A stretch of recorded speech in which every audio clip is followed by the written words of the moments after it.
All right, let's get rolling. I want to hit on something that as the market continues to heat up, which it's even with rates jumping last week, even the 7-day market action index still was way above the 90-day average. So we're continuing to see continuing to see the market heat up. Inventory is continuing to be tight. So want to just share some of the strategies. I have a list of 10. I'm going to go relatively quick through these. But I want to give you guys 10 ways to go find off-market opportunities, because at the end of the day, if your entire value proposition is simply to put people on the MLS and then wait for them to send you a message when they find a home that they like, you're not going to do very well in this business. You're going to struggle in this business. It's going to be tough for you.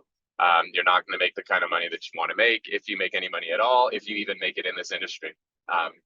If that's all you're doing, you probably will be out of this industry within 12 months, especially because there's a decent probability that buyers will have to start paying our commission in the future. It won't be included in the list price.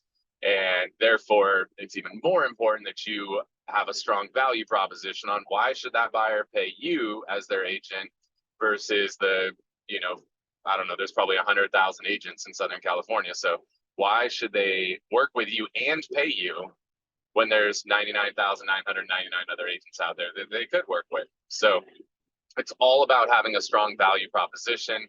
And one of the strongest value propositions there is providing people access to opportunities that other people are not.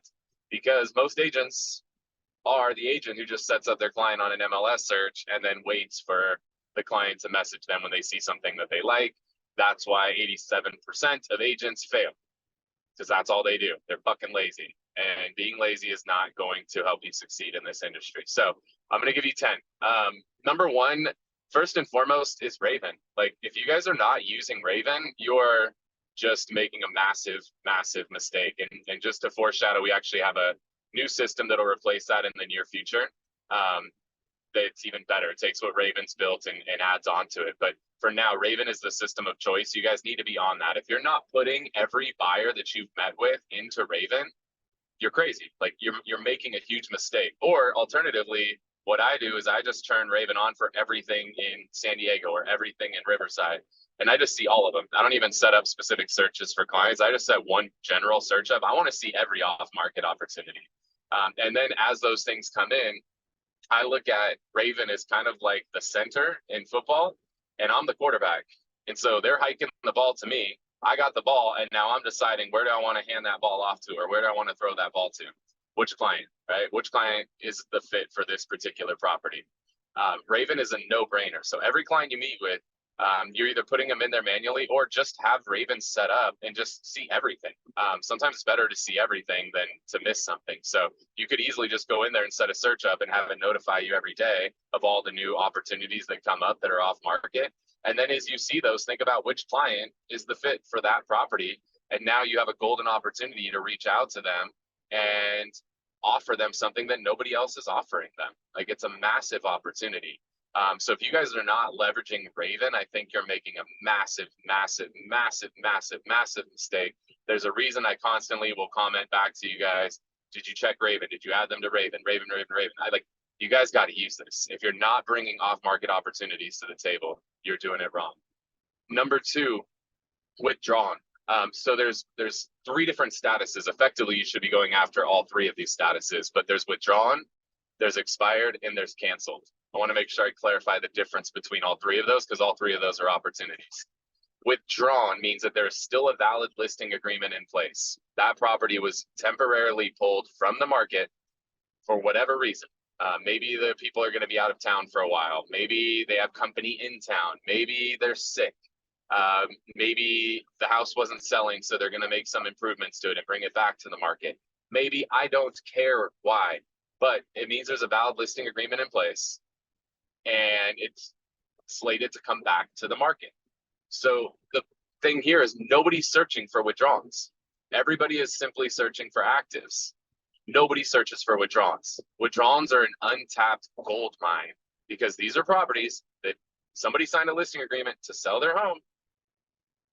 It hasn't sold yet, and it's temporarily pulled off the market, which means it's slated to come back to the market at some point. Why do you want to wait for it to come back to the market active so everybody else sees it? Why not get ahead of it and try to put an offer together so they don't even have to come back to the market? Especially like if they're, maybe they got sick of showings, maybe they're sick, whatever the case may be. If you could come in and be like, hey, how about we just write an offer? You guys don't have to deal with going back on the market and don't deal with any more showings or open houses or any of that stuff. Like, let's just tie this thing up today. One, the agent's stoked because the agent has something to go back to their seller with to make sure the seller doesn't just let the thing expire out. And two, the seller's stoked, like, well, I don't have to do any more of the showings and open house. Like, this can just be done if I just take this offer. It's a gold mine. So make sure you guys are hitting withdrawals. Then you have canceled. Canceled is one where the agent was either fired or the seller and the agent mutually agreed to part ways. Either way, a listing agreement was signed. That seller wants to sell the freaking house. They wouldn't have signed a listing agreement if they didn't want to sell. There's just something that happened that causes them to cancel their agreement with that particular agent. Sometimes you'll see them cancel and come right back with another agent the next day. Some, they just, got sick of it. It wasn't working out. They pulled it off the market. Maybe they're going to come back now, maybe in a year, who knows, but canceled, signed a listing at some point because they wanted to sell the house. Call the cancels. Expireds. Those ones are ones that were listed with the agent and the agent couldn't get the job done within the agreed upon time period. Those sellers wanted to sell the freaking house too. They kept it on the market for the entire duration of the agreement too. So they're frustrated. They want the damn house sold. If anything, I would say that expireds are more motivated than canceled, because canceled terminated. They got frustrated. They got sick of it. Said, take this thing off the market. Expired kept it on the market the entire time, 3 months, 6 months, 12 months, whatever the agreement was. So if you have a client who's looking in a particular area, like, just go pull the canceled, expired, and withdrawn in that area and call the agent on the withdrawn.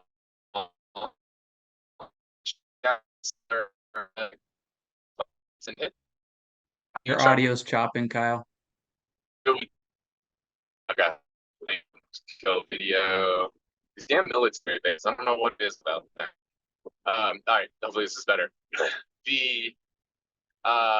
There's a website that you can use for free called truepeoplesearch.com. Truepeoplesearch.com. That's a free option.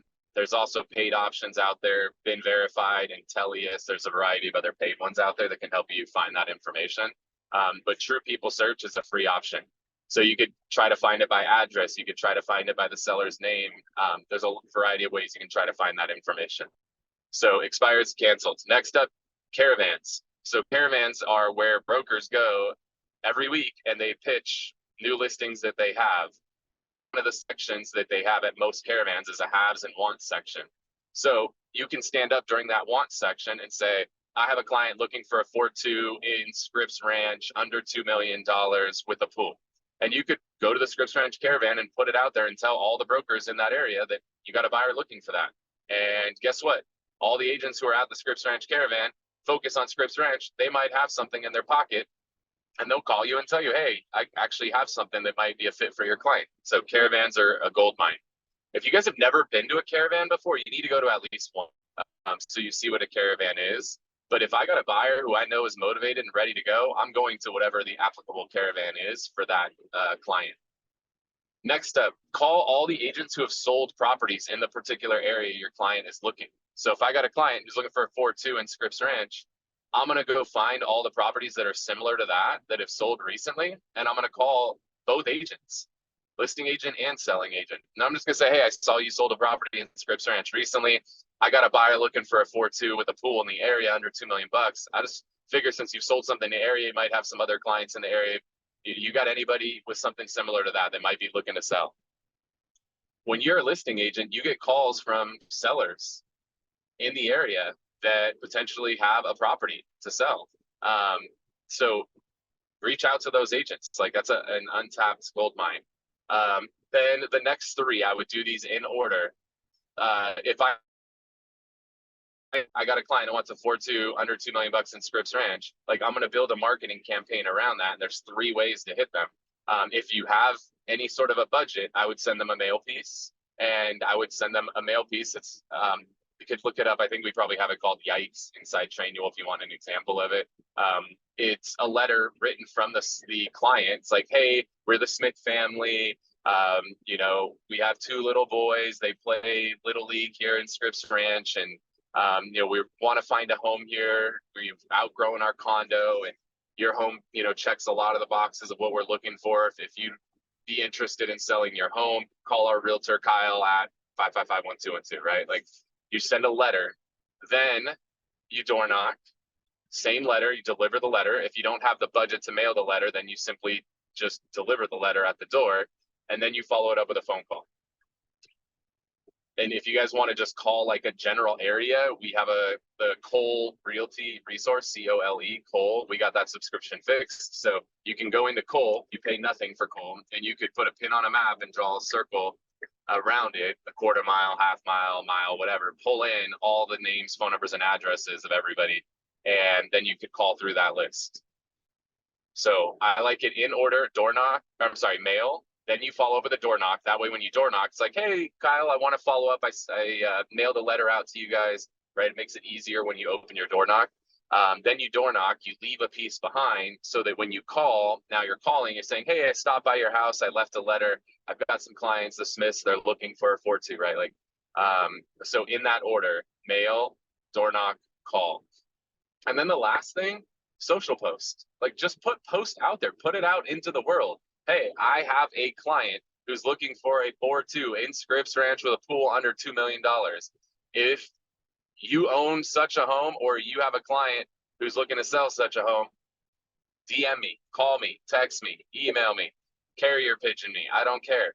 But put it out there, like, put it on your social. And then there's groups, like there's various real estate groups.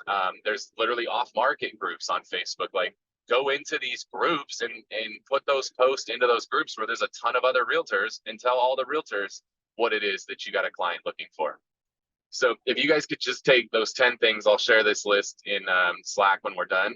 But if you could take that list of 10 and you could put all of those in place, just imagine what's going to happen, how many more properties you're going to find for your buyers. And when you sit down with a buyer, and a buyer's like, well, why should I work with you? Or why should I pay you? This is a pretty compelling reason why somebody should pay you, because the other agent is just putting them on an MLS search and waiting for a match. That's it. So be the agent who's earning that opportunity, who's worth paying a commission to, and these 10 things will position you to do that.